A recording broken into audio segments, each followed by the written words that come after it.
The gun was already in her hand when Oliver Monroe kicked open the door of the telegraph office, and for one suspended, breathless moment, neither of them moved.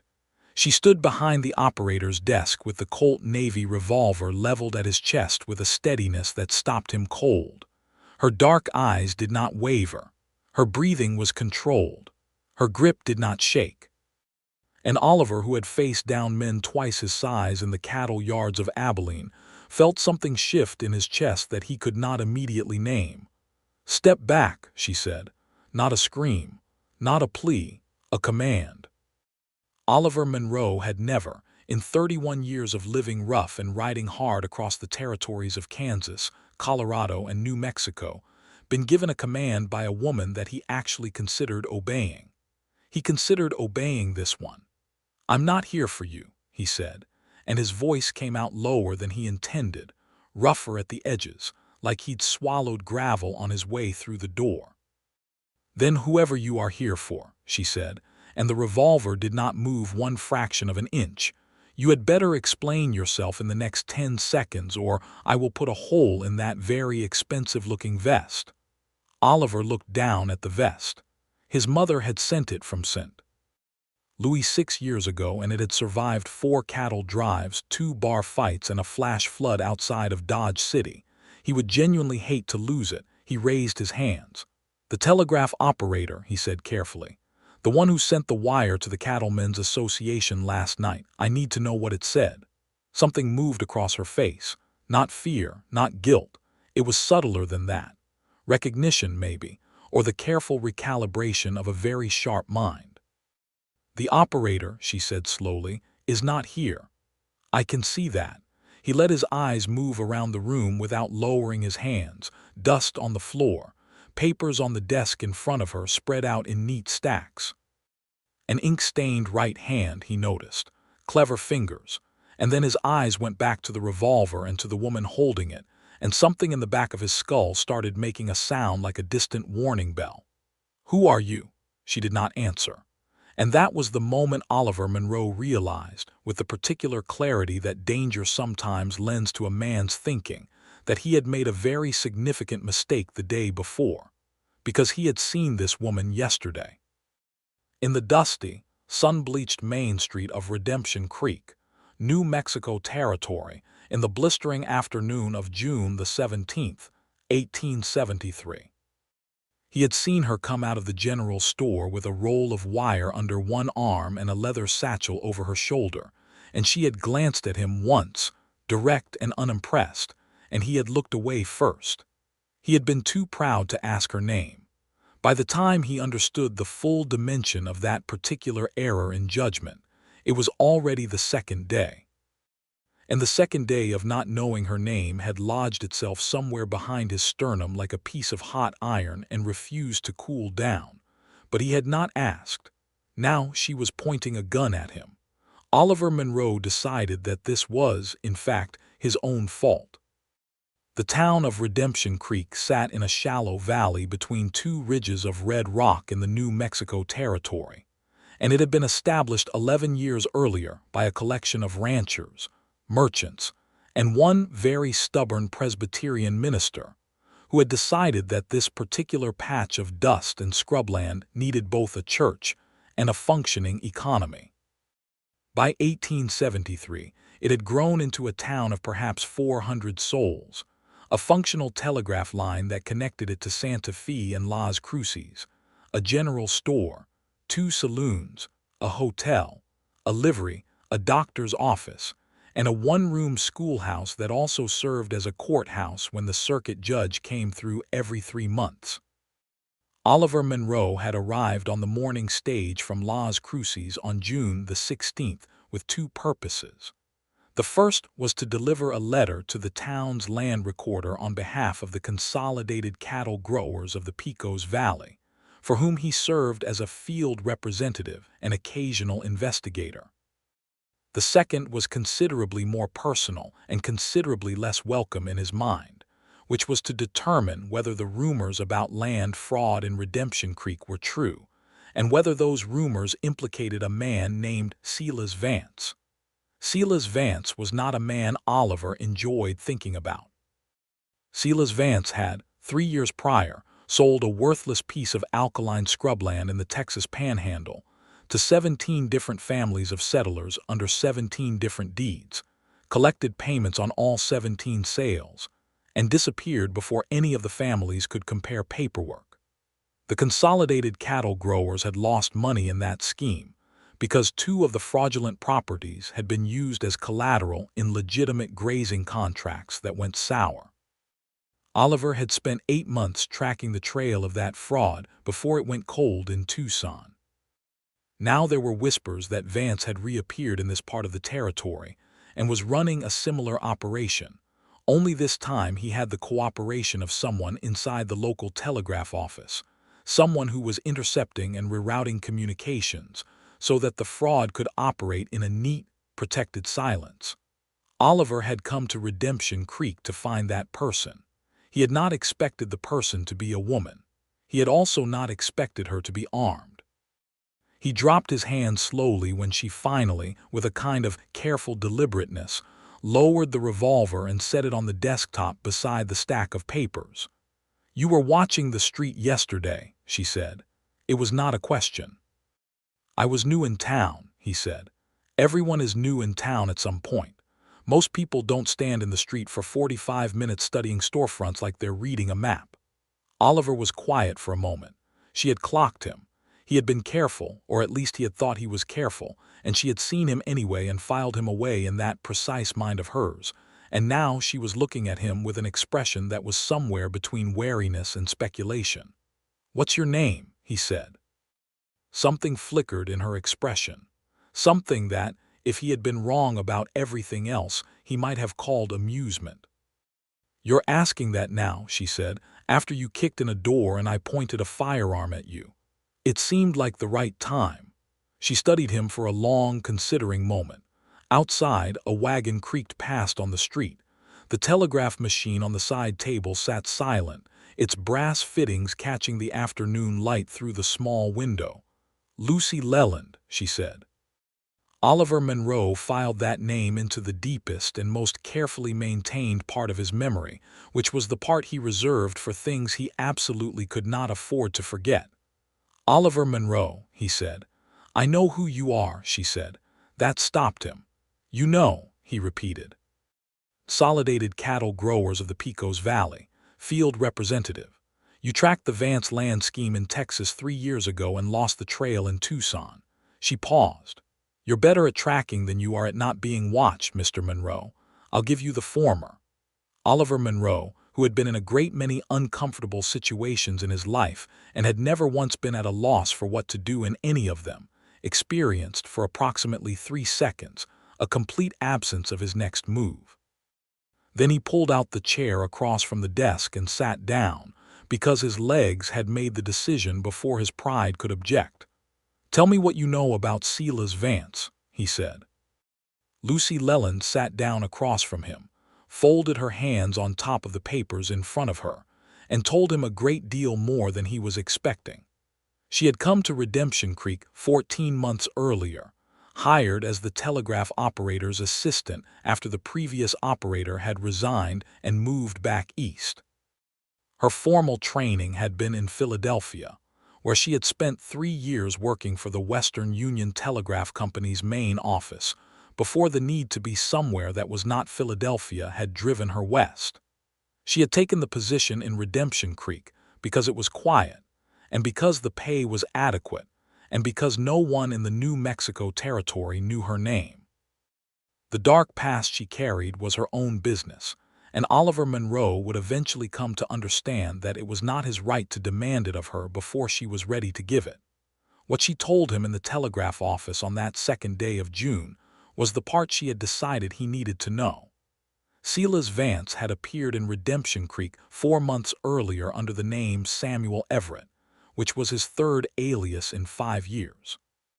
She had recognized him from a wanted circular she had processed through the telegraph office in her first week on the job, before the actual operator, a man named Gerald Fowler, had apparently decided that processing certain wires for cash compensation was a more lucrative arrangement than his regular salary. By the time she understood the shape of what Fowler was doing, she had been in Redemption Creek for nearly 3 months, and the scheme had already claimed the land deeds of 11 families in the surrounding valley. "Why didn't you contact the law?" Oliver asked. Lucy looked at him with an expression that was patient in the way that a schoolteacher is patient with a student who has asked a question with an obvious answer. "The county sheriff," she said, "is named Harold Marsh. Harold Marsh's brother-in-law owns the land registry office. The land registry office is where the fraudulent deeds are being recorded." She let that sit. "I did send a wire to the Cattlemen's Association in Santa Fe last night after Fowler left for the evening." The wire, Oliver realized. The wire he had come here to investigate. "That was you," he said. "That was me," she said. He leaned back in the chair and looked at her.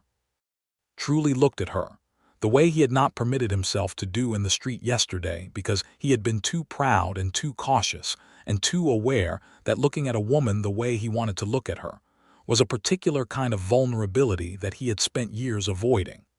Lucy Leland was perhaps 26 or 27.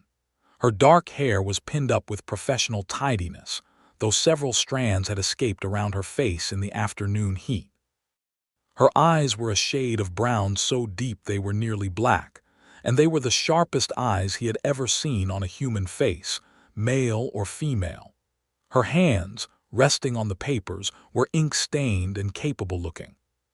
She wore a plain gray dress that was practical rather than fashionable, and she wore it with the particular composure of a woman who had long ago decided that her appearance was not her most interesting quality.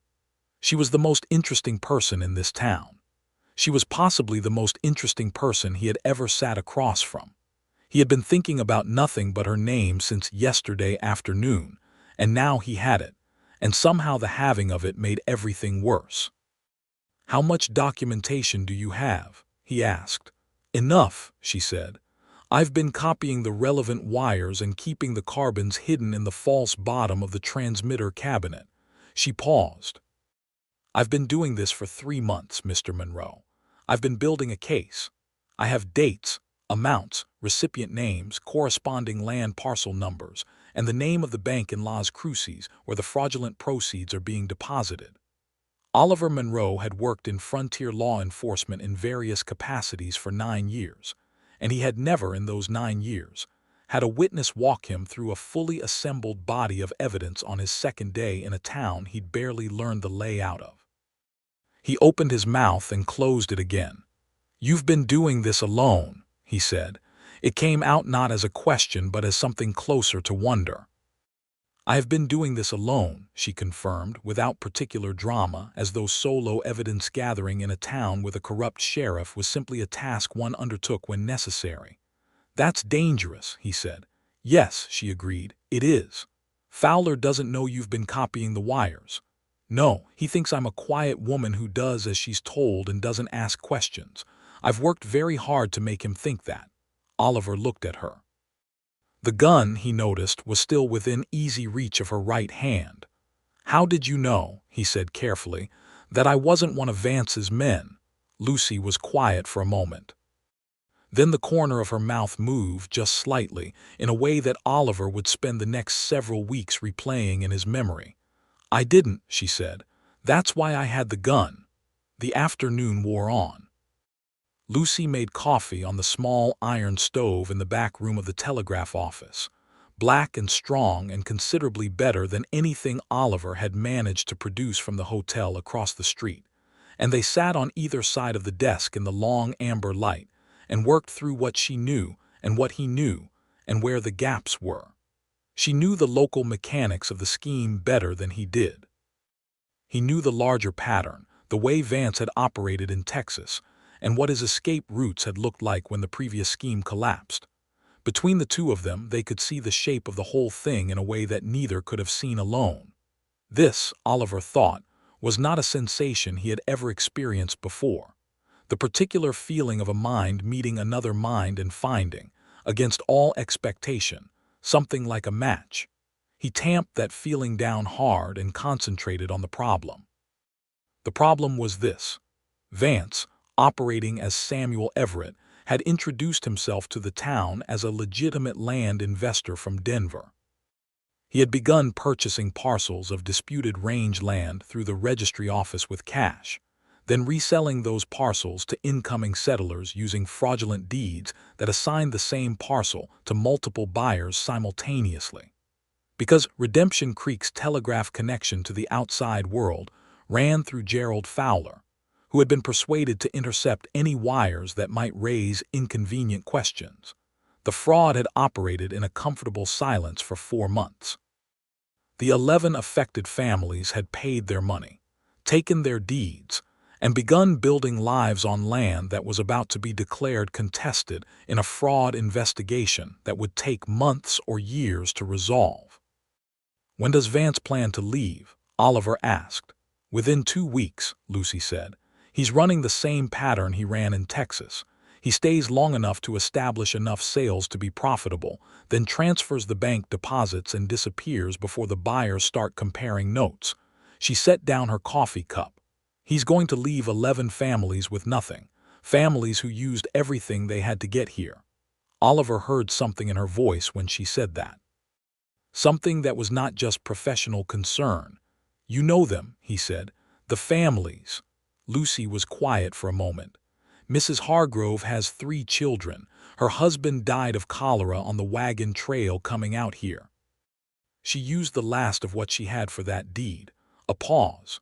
"Yes, I know them." Oliver looked at the tabletop. Something in his chest had made that hot iron feeling again, the one that had started yesterday when he'd watched her walk down the main street and not bothered to ask her name, and now it had spread outward from behind his sternum in a way that made thinking clearly considerably more difficult.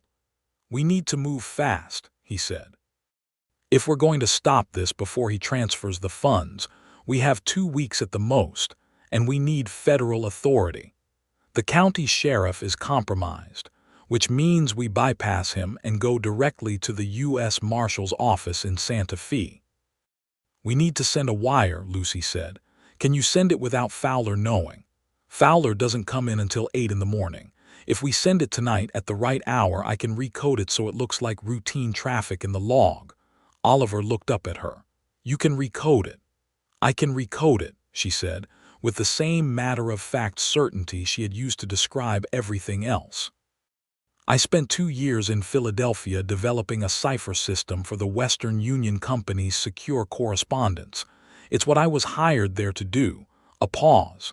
"I'm very good at it." She said it without arrogance. It was simply a fact she was offering him because it was relevant. Oliver Monroe, who had considered himself, up until approximately 4 hours ago, to be a reasonably competent and well-resourced man, felt the ground shift under him in a way that had nothing to do with the New Mexico earth. She was extraordinary. The word arrived in his mind with the quiet certainty of something that had been true for a while and was only now being acknowledged.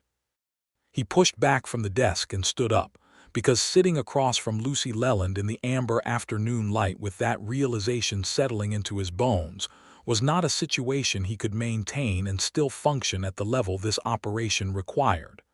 "Tonight, then," he said. "What time?" 2 in the morning. Fowler checks the log at 8 when he opens, so a 2 in the morning transmission will have a plausible operational reason. Nighttime relays from Santa Fe come through at odd hours. Oliver nodded. "I'll come back at 1:45. He was at the door when she said, "Mr. Monroe." He turned. "The door," she said, looking at the frame he had kicked open. "There's a latch on the inside. If it looks damaged in the morning, Fowler will ask questions." Oliver spent 20 minutes sourcing a screwdriver from the hotel's maintenance supplies and fixing the latch. He did it with his hat pulled low and the particular focused efficiency of a man who is performing a practical task entirely to avoid the direction his own thinking wants to go. He ate dinner at the hotel dining room and tasted nothing. He lay on his hotel bed with his boots still on and stared at the ceiling and thought about cipher systems and dark eyes and a hand that did not shake on a Colt Navy revolver. He thought about the families, Mrs. Hargrove and her 3 children. 11 households who had come west with everything they owned, looking for the thing that the frontier promised, and the frontier frequently failed to deliver. He thought about Silas Vance in a comfortable room somewhere in this town, sleeping without apparent difficulty. He thought about Lucy Leland working alone for 3 months, building a case in secret, with no backup and no authority and no guarantee that anyone would ever come to help her. He rose at 1:30 and crossed the empty street to the telegraph office. She was already there, the lamp turned low, the transmitter open and her cipher notes spread across the desk. She looked up when he came in, and in the low lamplight she looked different, not softer exactly, but more fully herself, the careful professional composure of the daytime hours replaced by something more direct. She looked like a woman who was doing what she was born to do. "Sit down," she said, without looking up from the cipher notes. "I'll explain the code structure so you can verify the outgoing message makes sense." "You trust me to understand it," he said. "I trust you to try," she said. "That's enough." It took her 40 minutes to explain the cipher system, and Oliver Monroe, who was a man of above-average intelligence and considerable practical cleverness, found himself working at the absolute limit of his mental capacity to follow her. She had developed a layered substitution code based on a rotating key derived from the date and the operator's identification number, which meant that the same message sent on 2 different days by the same operator would appear as completely different text in the coded form. She had modified the standard Morse encoding to include a secondary signal layer embedded in the spacing between characters, invisible unless you knew the exact rhythm to listen for. It was, in the plainest possible terms, brilliant. Oliver sat very still for a moment after she finished explaining. "You designed this," he said, "yourself." "Western Union used a purchase system," she said. "It had vulnerabilities in the key rotation. I redesigned it." She said it the way she said everything, simply, without flourish, as though it had not occurred to her to expect praise for it. "Lucy," he said, and the name came out of him differently than he intended, too soft for the professional context, carrying more weight than he'd meant to put in it. She looked up from the transmitter. The lamplight made the planes of her face very clear. She was watching him with those dark eyes that missed nothing, and he could see the moment she registered something in his voice that she had not been expecting, and he could see the moment she decided not to name it.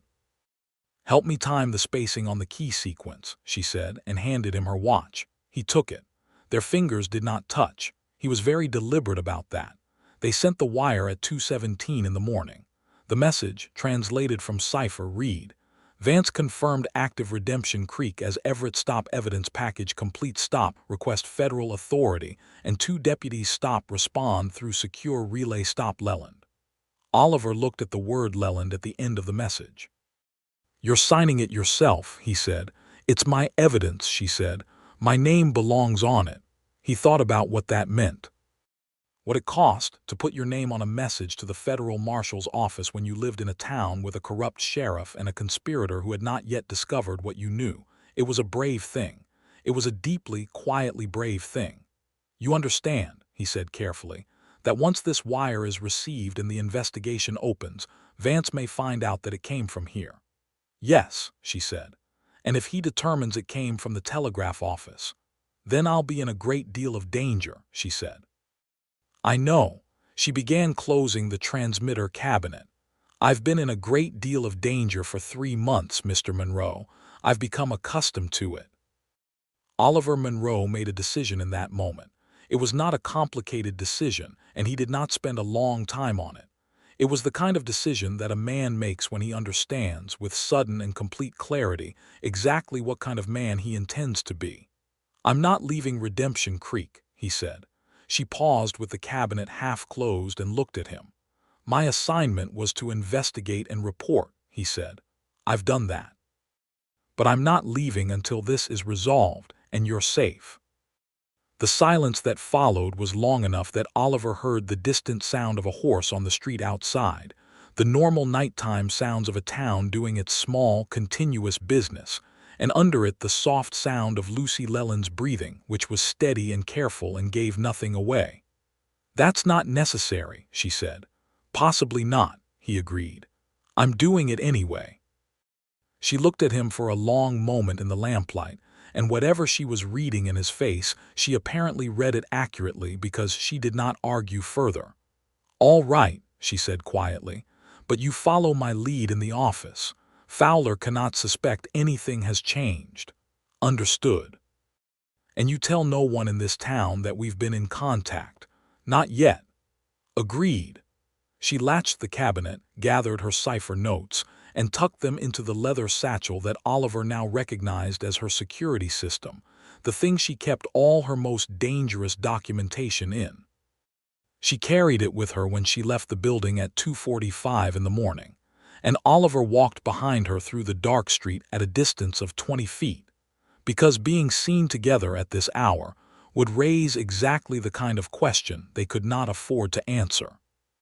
He stood in the shadow of the hotel awning and watched her turn the corner toward the boarding house where she lived, and he stood there for a while after she disappeared. The second day had ended. By the morning of the third day, Oliver Monroe was very clear in his own mind about what was happening to him, and very clear that doing anything about it was not something he could permit himself until the operation was complete and the people who needed protecting were protected. He spent the morning at the hotel, writing his own report for the Cattlemen's Association and reviewing the notes he'd taken during Lucy's briefing. The afternoon he spent on the main street, playing the role of an idle traveler who had decided to extend his stay.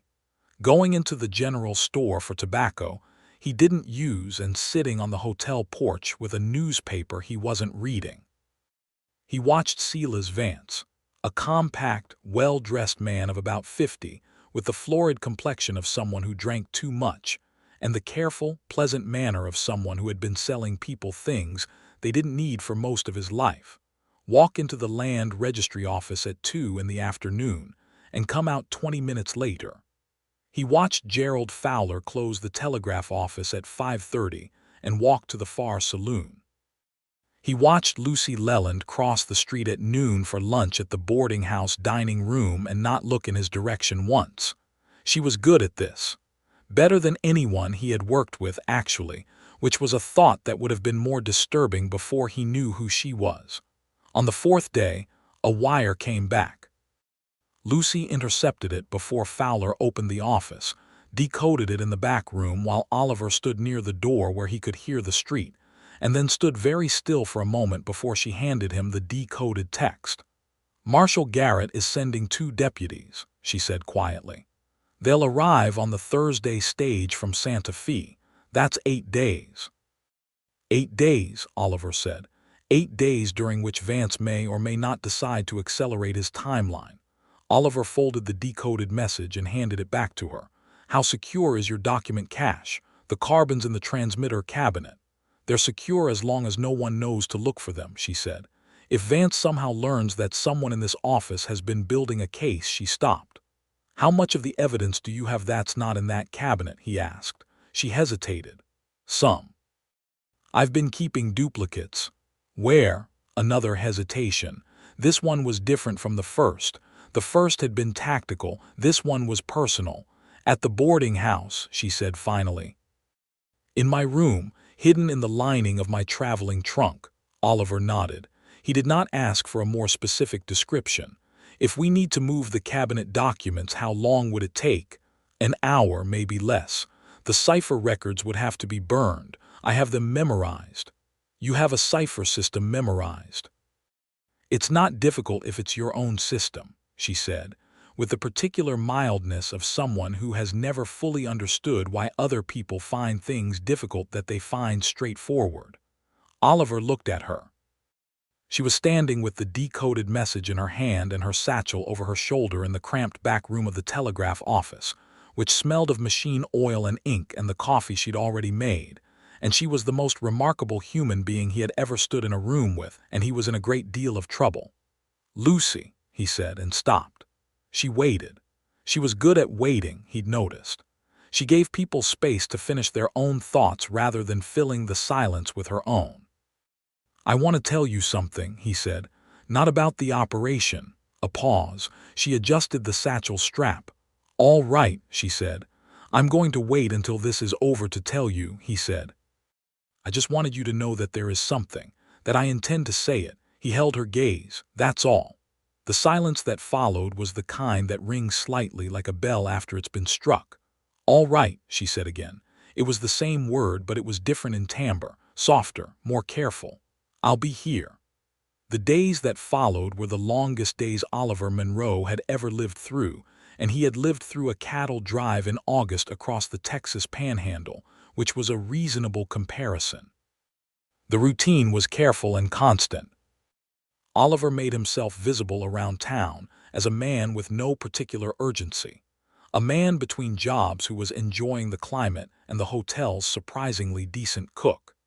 He ate at the hotel dining room, spent time at the less busy of the two saloons nursing a beer he did not drink, and talked to the local ranchers about cattle prices and weather patterns with the practiced ease of a man who had been doing exactly this kind of intelligence work for nearly a decade.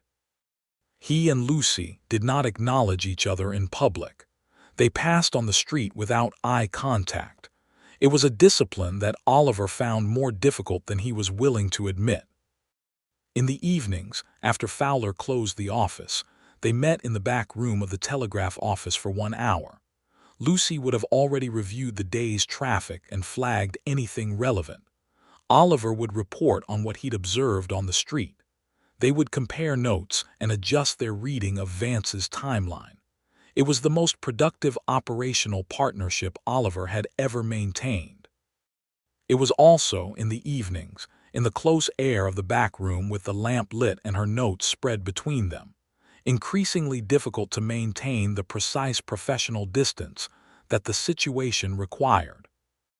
On the 6th evening, Lucy arrived with her left hand wrapped in a cloth and a carefully neutral expression that did not quite conceal the fact that she was in pain. Oliver was across the room before he knew he was moving. "What happened?" he said. "The transmitter clamp slipped," she said.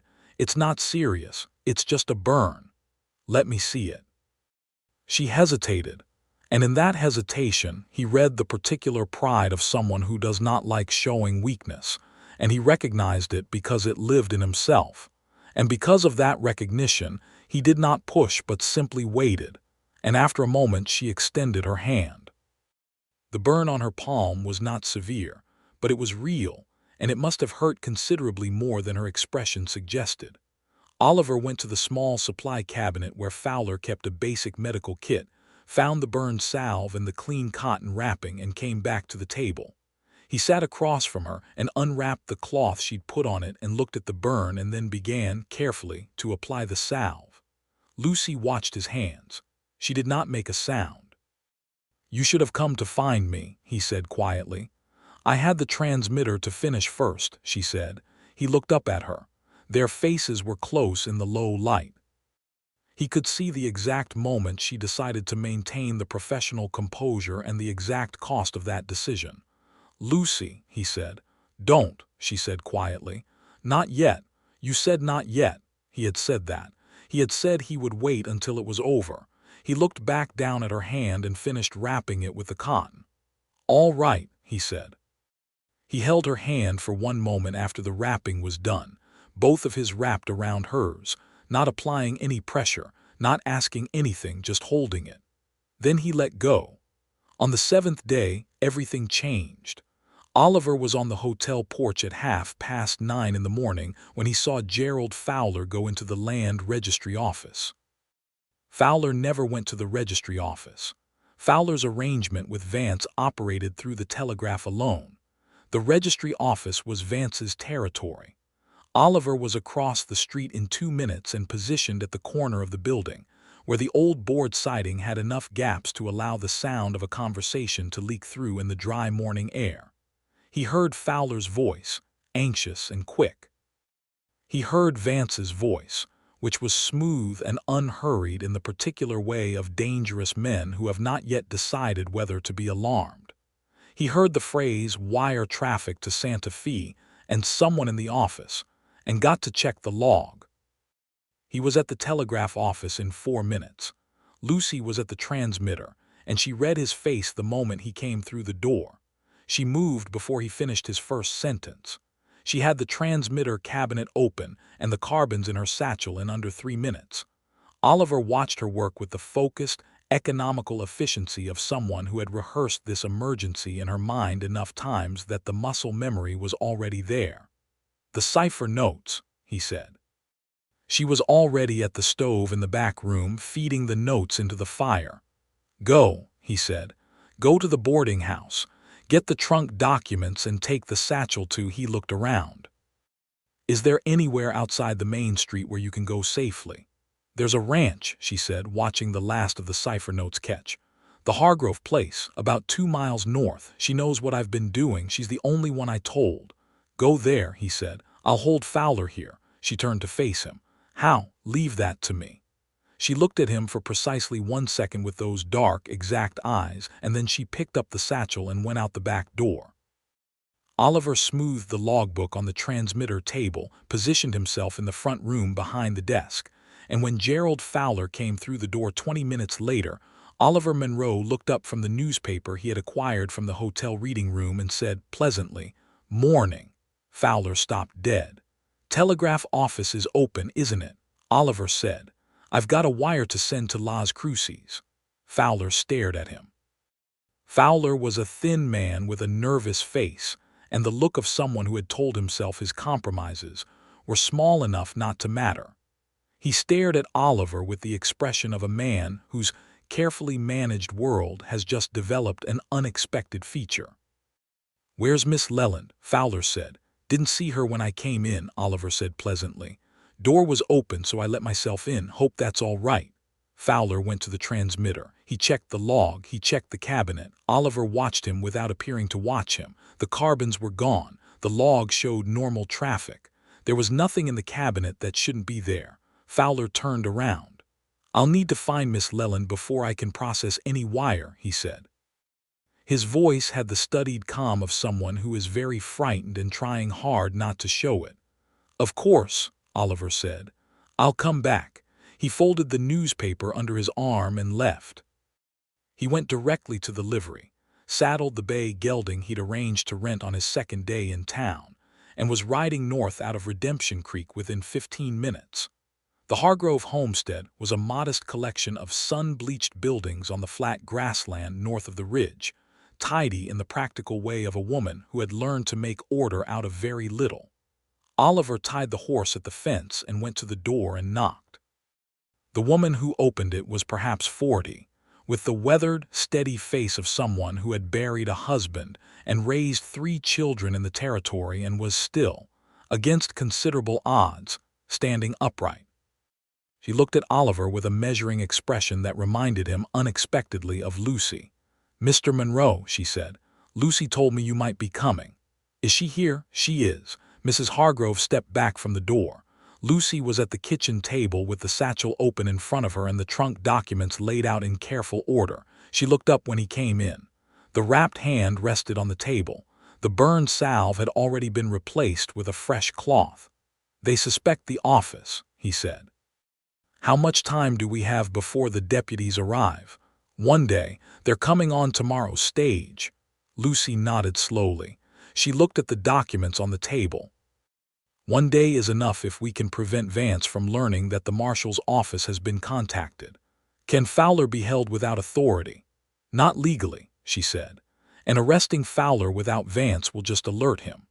Oliver sat down at the table. Mrs. Hargrove set coffee in front of both of them without being asked, and then took her children to the back of the house with the quiet, strategic grace of a woman who understood exactly what needed to happen in her kitchen. Oliver and Lucy spread the documents between them and worked. They worked for 3 hours, organizing the evidence into the clearest possible presentational order for the federal deputies. Lucy's organization was meticulous. She had dated every carbon, cross-referenced every wire with the corresponding land transaction, and noted the specific bank transfer amounts with the Las Cruces account numbers. The pattern of the fraud was laid out with such clarity that a person with no prior knowledge could follow it from first transaction to final deposit without a single gap. Oliver had worked with federal deputies on 2 previous fraud investigations. He knew what they needed and where presentations typically fell apart. He made suggestions. Lucy revised.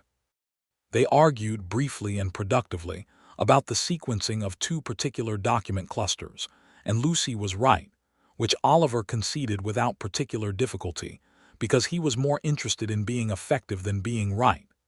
This surprised her, he could tell. She had expected, at some point, for him to become proprietary about the investigation, to assert the kind of authority that men in his position typically asserted, particularly over women in hers. He had no intention of doing that. The case was hers. The work was hers. His job was to make sure it landed. "You look like you expected a different argument," he said at one point. She kept her eyes on the documents. "Most men in your position would have taken over by now." "I'm not most men," he said. "No," she agreed quietly. "You're not." She said it carefully, the way she said everything careful, with layers underneath that she was not ready to show. But she said it, and Oliver heard it, and they both let it sit there between the documents on Mrs. Hargrove's kitchen table like something fragile and real. That evening, Oliver slept in the Hargrove barn on a blanket Mrs. Hargrove provided. Lucy slept in the house in the children's room, which the 3 Hargrove children vacated cheerfully in exchange for the adventure of sleeping in the main room. Oliver lay in the barn and listened to the night sounds of the territory, the insects and the distant coyotes and the enormous quiet of the New Mexico sky, and he thought about the next day, what it would require and what could go wrong and how to cover the angles. He also, inevitably, thought about Lucy Leland. He thought about a woman who had arrived in a small, dust-blown town in the New Mexico territory 14 months ago with a dark past and a satchel full of cipher notes, and had quietly, systematically, alone and without backup, built an ironclad case against a land fraud operation that had been running smoothly under the nose of a corrupt sheriff, and had done so with such precision and such intelligence that, when the federal investigation came, it would succeed. 11 families would get their land. Silas Vance would face federal charges. Gerald Fowler would face prosecution. All of that was going to happen because Lucy Leland had decided it should happen and had done the work.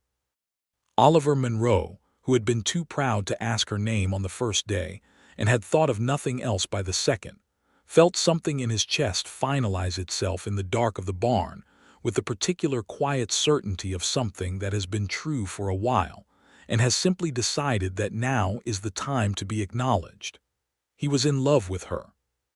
He was, specifically, in love with her mind and her courage and her careful way of speaking, and the hand that did not shake and the dark eyes that missed nothing and the way she had said, "I'll be here," in the back room of the telegraph office when he'd told her he had something to say.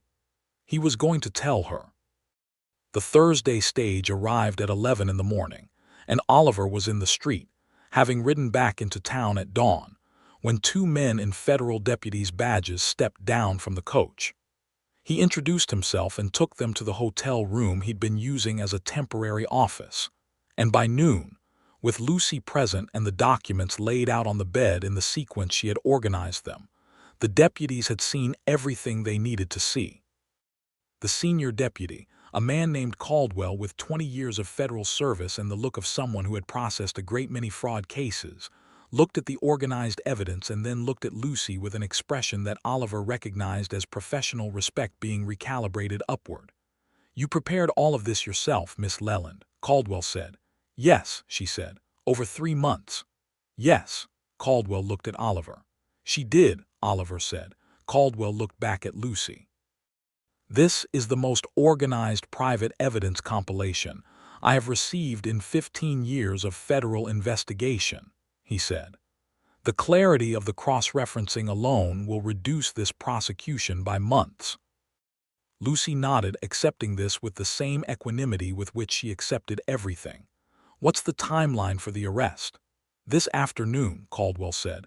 We'll bring the county sheriff in as a witness to the arrest, which will allow us to monitor his reaction and determine the extent of his complicity." "His brother-in-law is in the registry office," Lucy said. "Yes, you noted that in the documents. We'll bring him in as well." Caldwell stood. "Miss Leland, I'm going to need you to remain available for the federal proceedings. You may be called to Santa Fe to testify." "I understand," she said.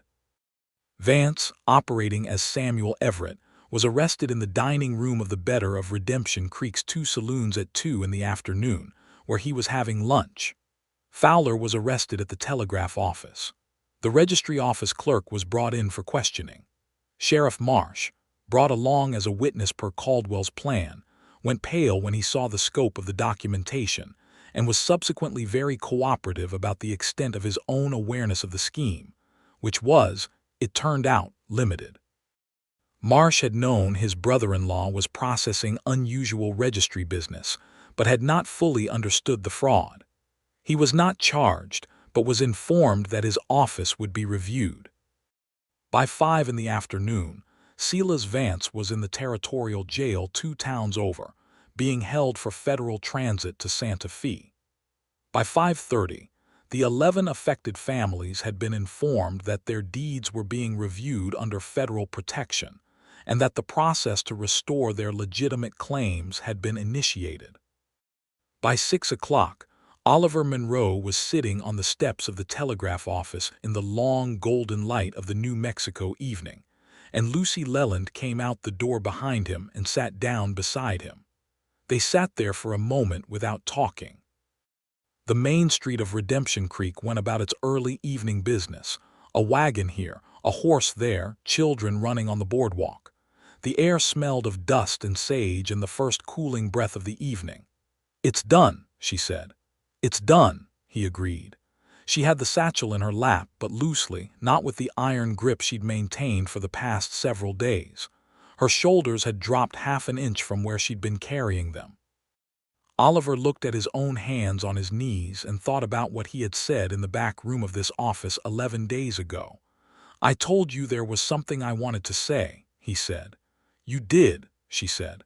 "I told you I'd wait until it was over." "You did." He turned his head and looked at her. She was looking at the street, but her expression told him she was not seeing the street. "I would like very much," Oliver Monroe said, "to court you properly, Lucy Leland, if that's something you'd be willing to consider." The silence that followed lasted long enough that he had begun to prepare himself for the possibility that he had misread the situation comprehensively, which was a chastening thought for a man who had spent 9 years reading people for a living. Then she turned her head and looked at him, and the expression on her face was one he had not seen before from her. Something unguarded, something true. "Court me," she said. "Properly, yes. You're aware," she said carefully, "that I'm not a conventional woman. Lucy, I watched you hold a revolver on a man twice your size without your hand moving by a single degree, and then I watched you build a federal fraud case using a cipher system you designed yourself in your spare time while also performing a full-time job. I'm not looking for a conventional woman." She was quiet for a moment. Then, unexpectedly, she laughed.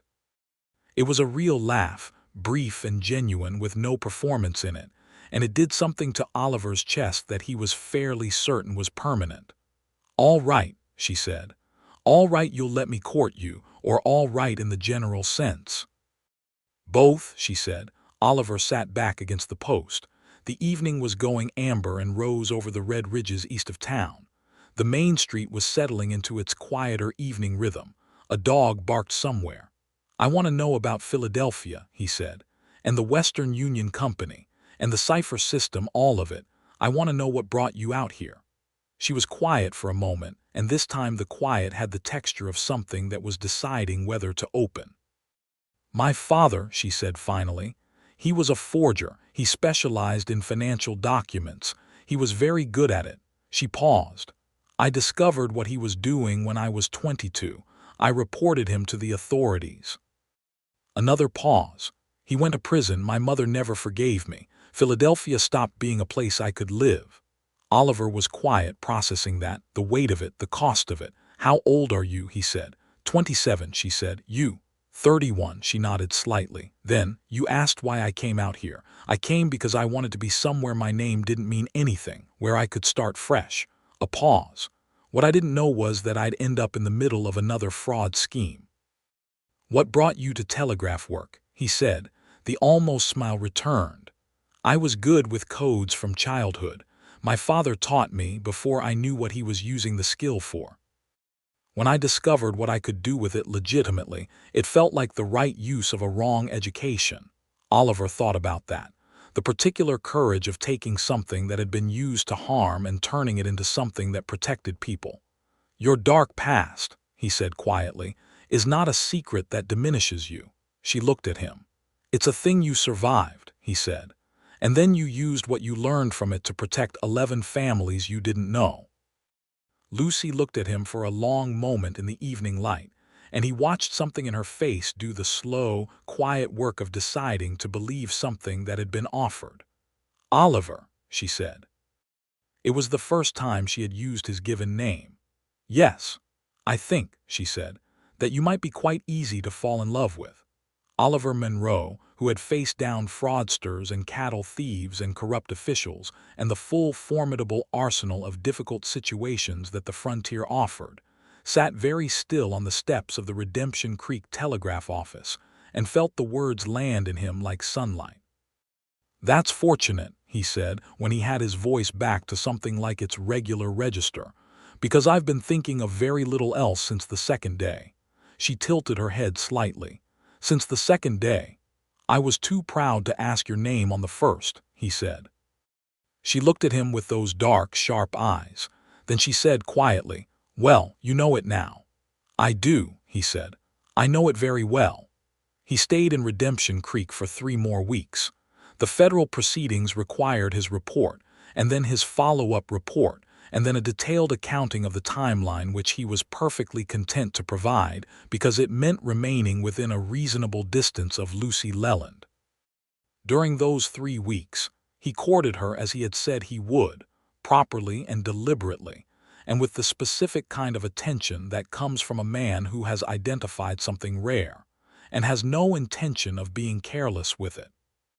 He took her to dinner at the hotel dining room on 3 occasions, where they talked about everything, including her father and his own history, which included a failed ranch in Colorado that had gone under in the drought of 1870, and a year spent working for the railroad, which was the origin of his connection to the Cattlemen's Association.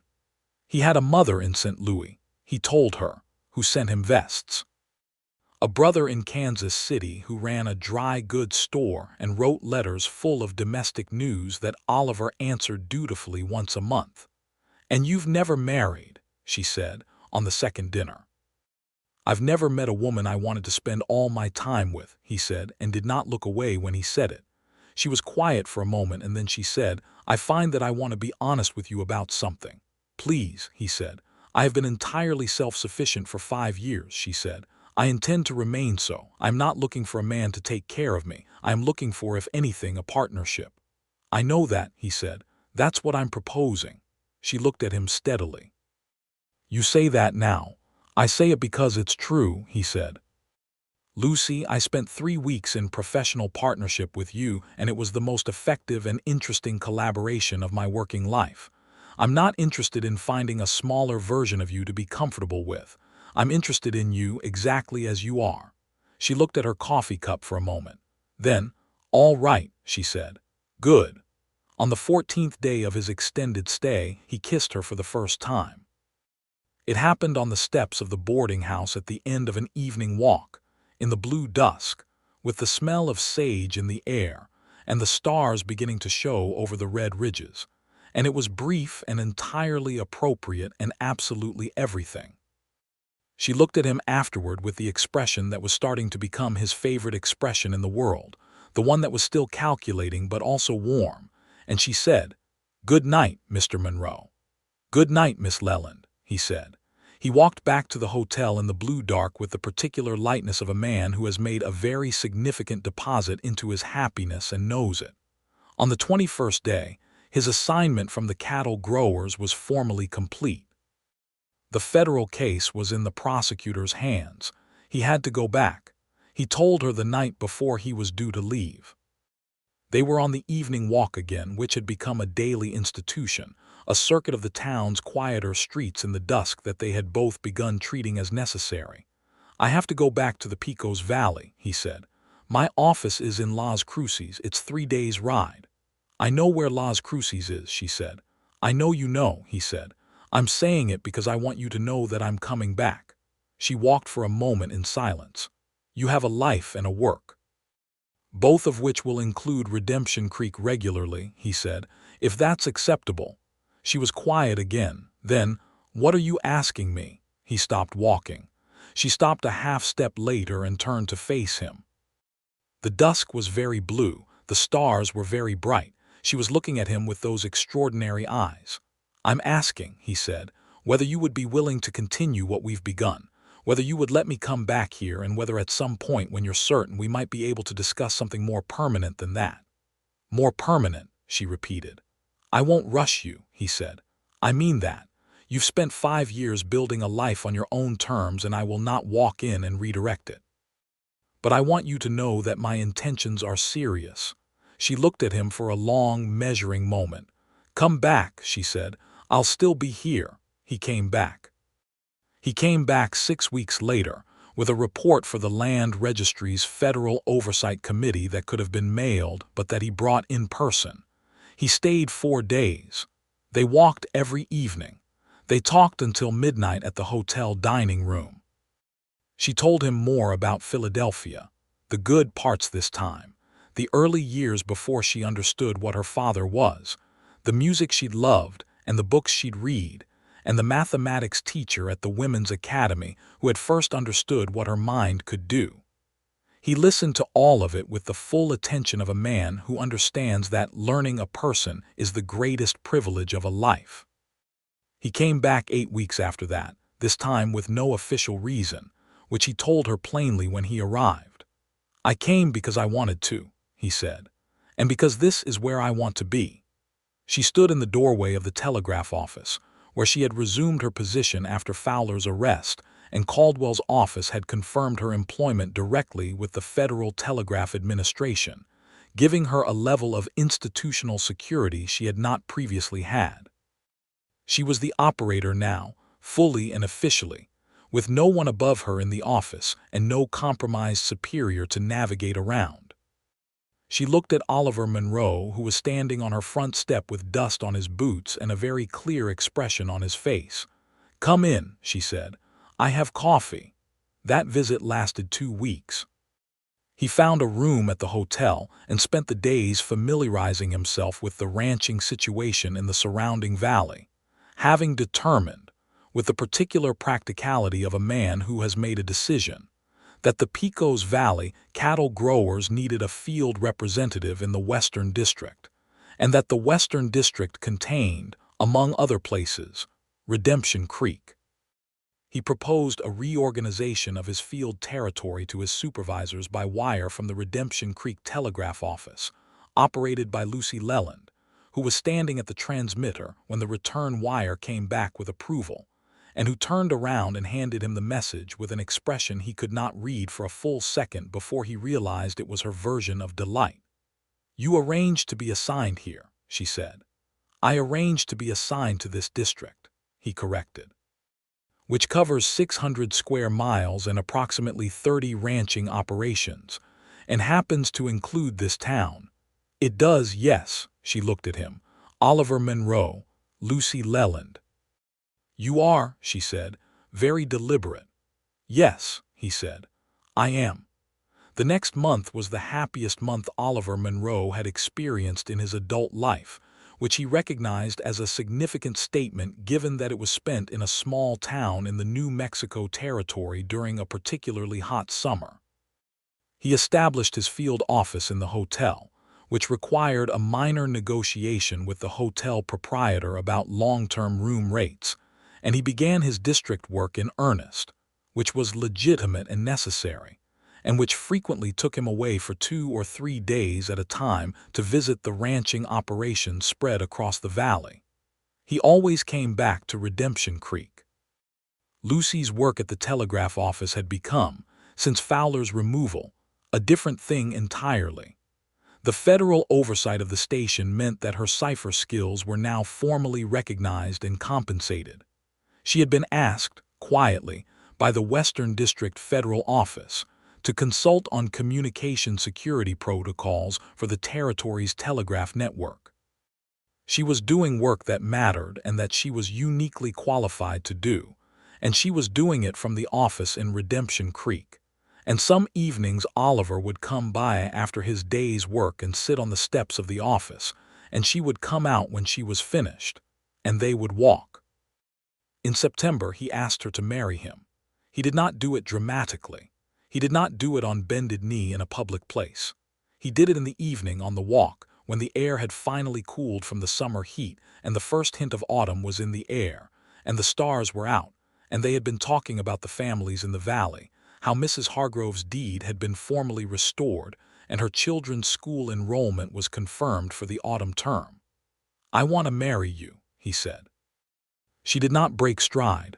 "I know," she said. "Is that all you're going to say?" She was quiet for a moment. The stars were very large and very clear in the New Mexico sky, the way they got in September, as though the cooling air had pulled them closer. "I am not afraid of loving you," she said finally. "I've known that for a while." A pause. "I am afraid of losing myself in the process." "Tell me specifically," he said, "what that means, so I can tell you specifically whether it's going to happen." She thought for a moment. "My work, my independence, my name." "Your work continues," he said. "That's not a discussion, that's a fact. I will not interfere with your federal contract or your office. Your independence continues. I'm not interested in making decisions for you, only with you." He paused. "Your name is your own. If you want to keep it professionally, keep it. If you want to be Lucy Monroe, I'd be honored. If you want to be Lucy Leland Monroe, that works, whatever you decide." She stopped walking. He stopped beside her. She turned to look at him in the starlight, and in her face was the careful, exact evaluation of a woman who had been self-sufficient for 5 years and had every reason to be cautious. And also, underneath it, something that had been there since the second day in the back room of the telegraph office, something warm and real and true. "Yes," she said. "Yes," he repeated, making sure. "Yes," she said again, and now there was the thing that was her version of joy in her voice, underneath the composure, breaking the surface in small, clear ways. He took her hands, both of them, the scarred one and the other, and held them in the dark under the New Mexico stars. "Lucy," he said. "Oliver," she said. They were married on a Saturday in October at the Redemption Creek Church, which was small and wooden and smelled of linseed oil, and the particular honest smell of a building that has been used regularly by people in sincere need of comfort. The Presbyterian minister who performed the ceremony was not the original founder of the town, that man having died 2 years prior, but his successor, a younger man named Harper who had come from Ohio and found the territory both harder and more beautiful than he had anticipated. Mrs. Hargrove was there with all 3 of her children. Deputy Caldwell sent a telegram from Santa Fe with his congratulations.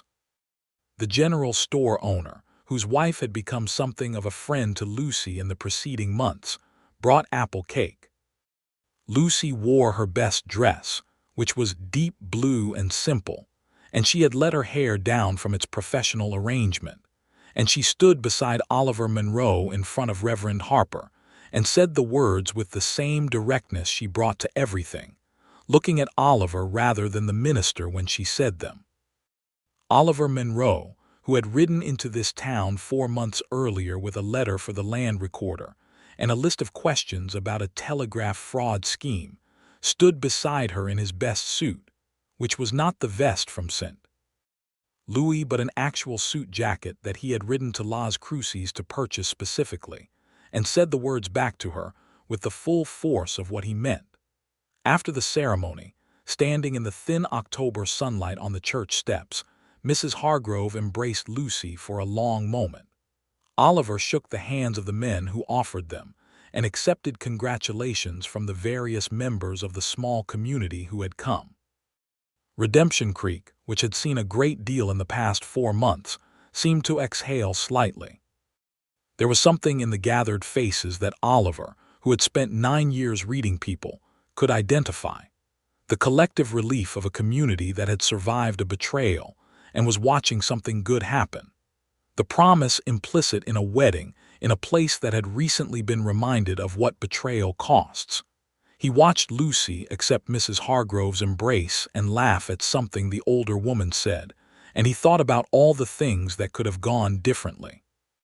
If he'd left on the second day, pride intact and her name unknown, if she hadn't sent that wire, if the transmitter clamp hadn't slipped and she hadn't let him see her hand. He was grateful, with the deep and specific gratitude of a man who knows a near miss when he sees one, for every single thing that had not gone differently. They set up a household in Redemption Creek.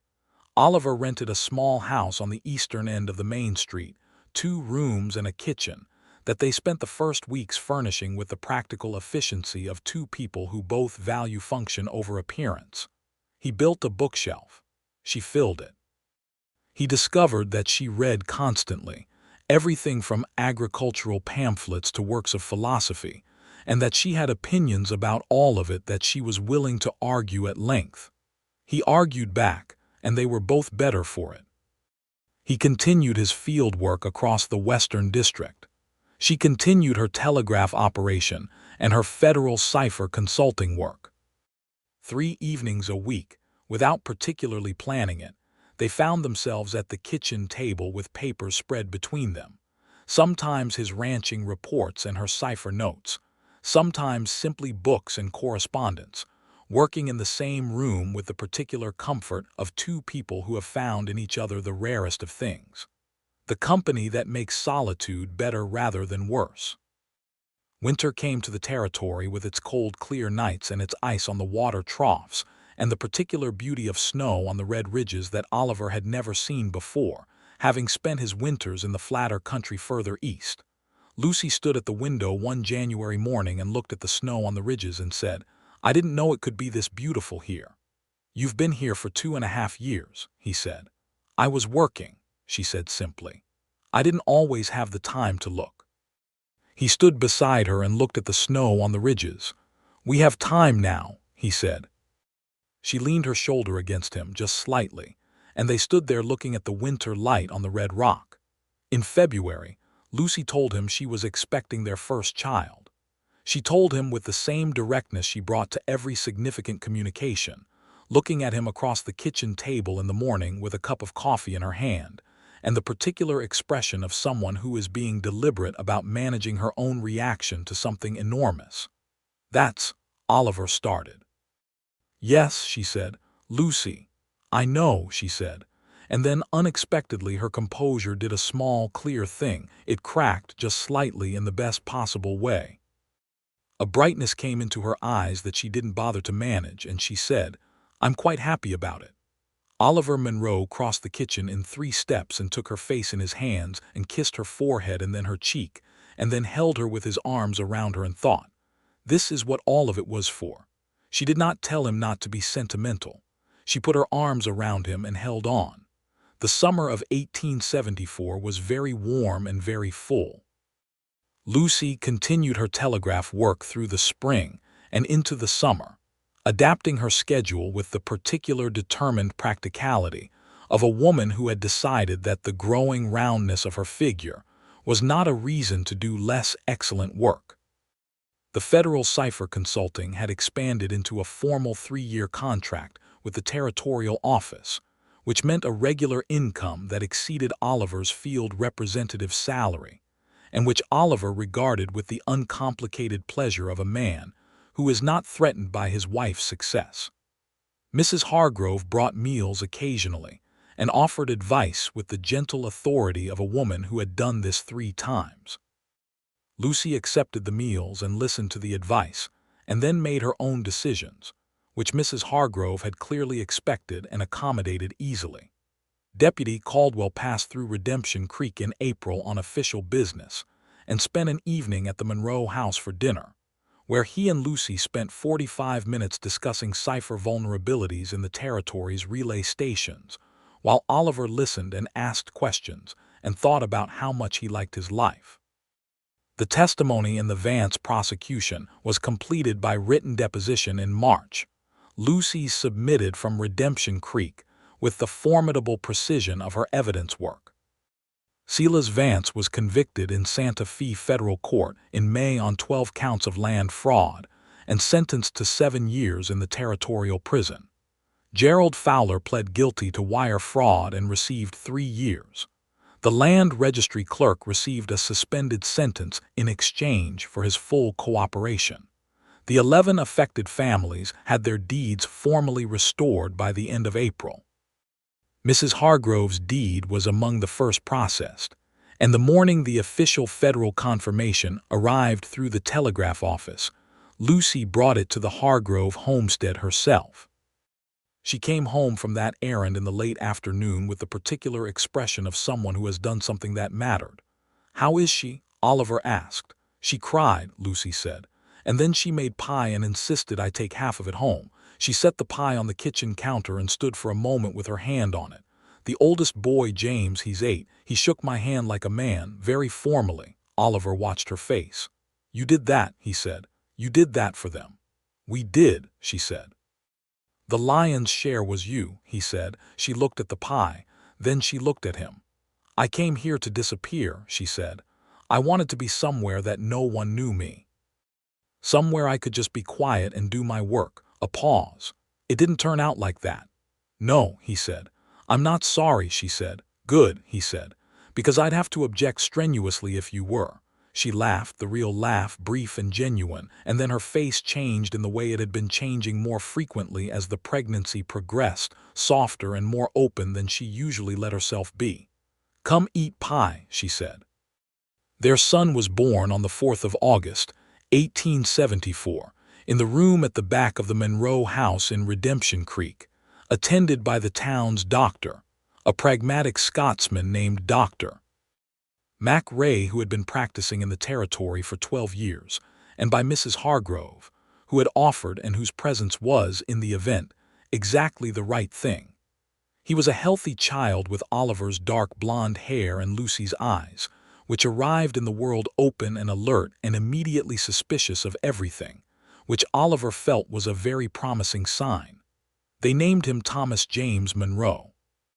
Thomas for Oliver's father, who had died when Oliver was 15, and James because Lucy had thought about 8-year-old James Hargrove shaking her hand very formally on the morning his mother's deed was restored, and had decided that it was a good name for a person who was going to be asked to make their way in a world that would sometimes be difficult.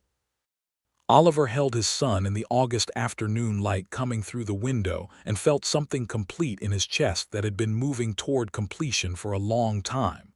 Lucy, exhausted and clear-eyed and entirely herself, watched him from the bed and said, "He has your chin." "And your eyes," Oliver said. "Those are better anyway," she said. Oliver laughed. The baby, disturbed by the sudden sound, made a small sharp noise of protest, and Oliver adjusted his hold and said, "Hush, Thomas, that was a good laugh." Thomas settled. "He already listens to you," Lucy said. "He's going to listen to you more," Oliver said. "You're considerably more compelling when you decide something is going to happen." She was quiet for a moment in the way that meant she was taking something in. "Oliver," she said. "Yes." "I'm very glad you kicked in that door." Oliver Monroe looked at his wife, who was the most extraordinary person he had ever had the privilege of knowing, and at his son, who was 8 hours old and already looked like he had opinions, and he thought about a dusty street in a small town in the New Mexico territory, and a woman who had walked out of a general store with a roll of wire under her arm and looked at him once, direct and unimpressed. "I'm glad I fixed the latch afterward," he said. She smiled. "The real one, the full one, the one that wasn't common and was worth everything. The years that followed were good ones." Oliver's territory expanded as the Western District's ranching economy grew, and by 1876, he was managing relationships with 40 ranching operations across a substantial portion of the territory. Lucy's federal cipher contract was renewed twice, and by the late 70s, her protocols had become standard across the territorial telegraph network and had begun to attract attention from the main Western Union offices in the East. She turned down an offer from the New York office in 1878 without, Oliver noted, appearing to agonize over it. "New York," he said when she told him. "I like it here," she said simply. "You could have told me. I would have discussed it with you." "I know," she said. "I didn't want to go. There was nothing to discuss." Redemption Creek grew. The church was expanded. A second school was built. The Hargrove children grew, and James Hargrove, at 14, began apprenticing with the town's new land recorder, who was scrupulously honest and federally appointed, a fact that the Consolidated Cattle Growers of the Pecos Valley had insisted upon after the Vance affair. Thomas Monroe grew too, with his mother's eyes and his father's stubbornness, and a curiosity that drove both his parents to distraction and delight in approximately equal measure. He could read by 4, was doing arithmetic by 5, and at 6 announced that he wanted to know how the telegraph machine worked. Lucy sat with him at the office for an entire afternoon and explained it.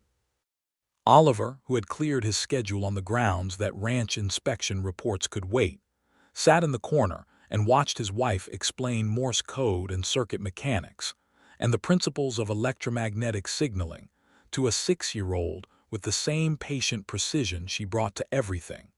And Thomas followed along with the concentrated attention of a child who has been given something genuinely interesting to think about. "Again," Thomas said when she finished the first explanation. "Again," Lucy agreed and started over. Oliver thought, this is what she would have been like as a teacher. He thought, she is a teacher always in every room she is ever in. He thought, I am the luckiest man in the New Mexico territory. Their second child arrived in 1879, a daughter this time, who came into the world with considerably less patience than her brother and made this known immediately. They named her Eleanor, for Oliver's mother instant. Louis, who had at that point been writing enthusiastic letters about her grandchildren for 5 years and had visited twice, the second visit extending to 3 months because she had, she said, finally found a place she understood, which was any place her son was happy. Oliver Monroe was, from birth, definite. She had opinions. She communicated them. She did not accept substitutes. Thomas, who was 5 and had been an only child long enough to have some very firm ideas about household architecture, spent approximately 4 days being uncertain about his sister before deciding that she was, on balance, interesting. "She's loud," he said to Oliver one evening. "Yes," Oliver agreed. "Mama says she'll have good lungs." "She will." Thomas considered this. "Is that useful?" "Exceptionally," Oliver said. Thomas seemed satisfied by this and went back to the book he'd been reading, which was a natural history text that he had taken from Lucy's shelf without asking, and which Lucy had allowed him to keep because he was reading it with genuine attention. The 1880s arrived, and Redemption Creek continued to grow. The railroad came through in 81, connecting the town to a faster and more direct commerce network, and with it came new settlers, new businesses, and the inevitable complications of growth. Oliver's work adjusted. Lucy's work changed in character as the telegraph network became denser and more complex, and her cipher protocols became, with the increasing sophistication of federal communications, more important rather than less. She hired an assistant in 82, a young woman named Marta who had come out from Santa Fe with 2 years of telegraph training, and a sharp mind that Lucy recognized and invested in with the generosity of someone who had been invested in and knew what it was worth. Marta, within 3 years, was handling the majority of the operational telegraph traffic, while Lucy focused on the cipher and security consulting, which had become a substantial enough body of work to occupy her time almost exclusively. She worked from the telegraph office still, from habit and from preference, but her work was now primarily correspondence-based, which she conducted at the large desk that Oliver had built for her in their home office the year Thomas was born, and which she had occupied every evening since. Oliver came home from a 4-day inspection trip in the autumn of '83 to find Lucy at the home office desk in the early evening, deep in a cipher problem with her notes spread around her and 2 coffee cups, both empty, indicating that she had been at it for some time. He put a fresh pot on the stove without asking, changed out of his road dust, and brought her a cup when it was ready. She took it without looking up. "Thank you," she said, in the absent voice of deep concentration. He sat in the chair across from her and opened the week's correspondence, and they worked in comfortable parallel silence for an hour, which was a thing they had done 1,000 times and which he still, every single time, appreciated with the specific gratitude of a man who knows that what he has is rare. She looked up eventually and found him watching her. "What?" she said. "Nothing," he said. "How's the cipher problem?" "Infuriating," she said, with the expression that meant she was close to solving it. "There's a vulnerability in the station relay protocol that I can't quite pin down. It's a timing issue. The key rotation isn't quite synchronized with the relay intervals, which creates a window." "How wide a window?" 18 to 20 seconds, depending on the quality of the operator's timing. "That's enough time for a skilled interceptor." She made a note on the top page. "I'm rebuilding the synchronization logic." "How long will that take?" she considered. "Another week, maybe 10 days. Oliver nodded. "Thomas has a mathematics examination Friday. He's been practicing the geometry." "He should come to me with the circle problems," she said. "He was getting the circumference formula backwards yesterday." "I know, I told him." She looked at him. "How did the Barker Ranch inspection go?" "Complicated," he said. "Their southern fence line overlaps with the federal grazing boundary by about 200 yards. I've sent a report to Santa Fe recommending adjustment." He paused. "It'll take 3 months." "It always takes 3 months," she said. "At minimum," he agreed. She looked back at her cipher notes. Then she looked back up at him. "Oliver," she said. "Yes." "I've been thinking," she said, with the careful tone that meant she had been thinking for a while and had finally reached a conclusion. "About expanding the house." He sat up slightly. "Eleanor is going to need her own room soon," she said. "Thomas has outgrown sharing. And I'd like a proper laboratory space for the cipher work, something with better light." "A laboratory space," he said. "It doesn't have to be large," she said. "Just a room with north-facing windows and adequate shelf space." She paused. "And perhaps a room for your office as well. Your desk in the bedroom isn't sufficient for your paperwork, and I think you know it." He thought about the stacks of ranching reports he'd been filing on the bedroom writing table. He thought about the fact that Lucy had never once complained about the stacks.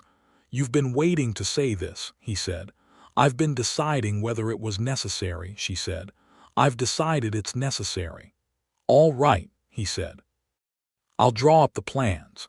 She nodded and looked back at her notes. "Lucy," he said. She looked up. "I love you," he said. He said it the way he said it now, the way he'd learned to say it over the years, plainly and without ornament, because that was what she trusted. She held his gaze for a moment. "I love you too," she said in the same plain way. Then, "Now let me finish this synchronization calculation."